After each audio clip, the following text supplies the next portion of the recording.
When someone works in a bank and they are learning how to tell the difference between real money and counterfeit money, do you know what they do? They have them for hours and hours study the real thing for hours upon hours. They feel it. They look at it in the light. They examine it. They know the real thing. They know the real thing so well that when the counterfeit comes along, they know it instantly, without a doubt.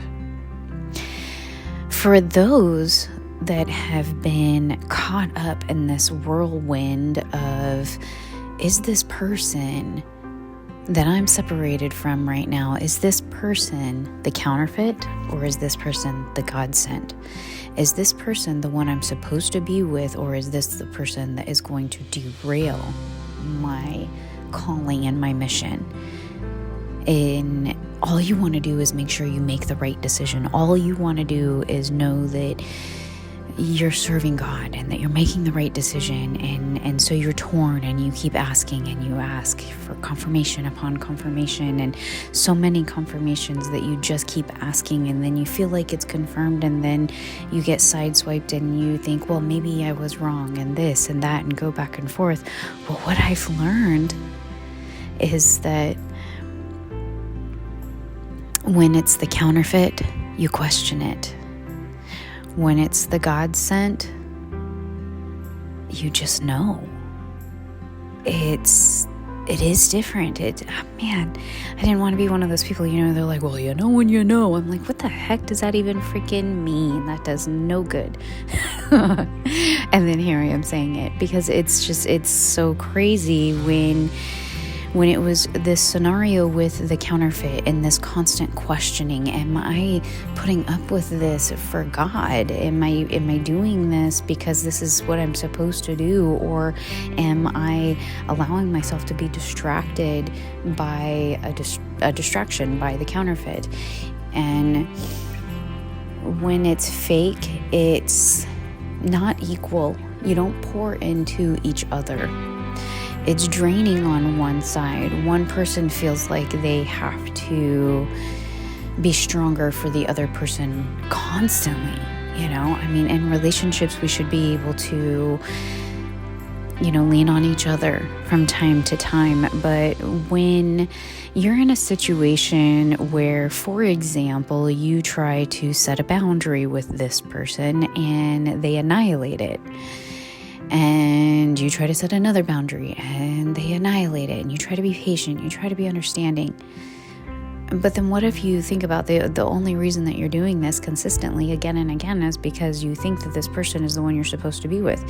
But if an angel came down and stood right in front of you and said, this is not the person you're supposed to be with, would you still keep doing that? Would you, if you knew that you knew that you knew, and you held this counterfeit up to the light? I say that, I look at the clock, it says 10:10. The enemy came to steal, kill, and destroy, but I have come that you may have life and have it more abundantly. That verse in and of itself talks about a counterfeit and the God sent. The counterfeit came to steal, kill, and destroy. The God sent came that you may have life and have it more abundantly. So is this person that you're questioning, is this the counterfeit? Is this the God sent? Does this person drain you? Does this person bring out the worst in you? Did they come into your life and steal, kill, and destroy every part of it? Or did this person come into your life so that you could feel life and feel life more abundantly? That verse right there, John 10:10, tells you who the counterfeit is. So when you're holding this person up to the light and you're trying to figure out, is this my kingdom spouse? And you're holding them up to that light,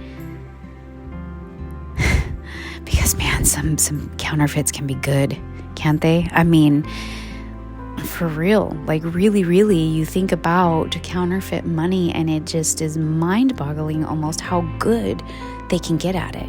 That they even can slip that little piece of paper that they're looking at when they're trying to hold it up to the light to see if it has that little paper. They can do that. I've seen scenarios where they've taken, the lower increments of dollar bills that have that, and they've like bleached it and recolored it so that it was like $100 bill or something.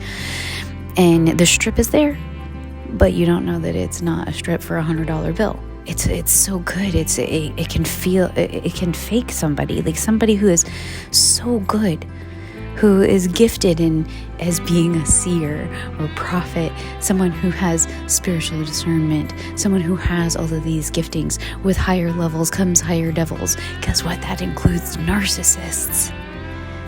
Yep, sure does. And with those higher levels comes higher angelic wisdom. Not angelic wisdom, I didn't mean to say that. I meant to say higher angelic protection, and along with that, greater wisdom. So, it's very simple, actually. There's no confusion in God, and His plans aren't to harm you. If you are dealing with someone who is a narcissist, they are your counterfeit. They are not your God sent. Be careful out there. There is this huge level of deceit that is fogging the minds and hearts of so many people. Guard your minds, guard your hearts, seek God. You will know the truth if you want to see it, but you have to be brave enough to face the truth that will set you free, which I pray that you do. In Jesus' mighty name, amen.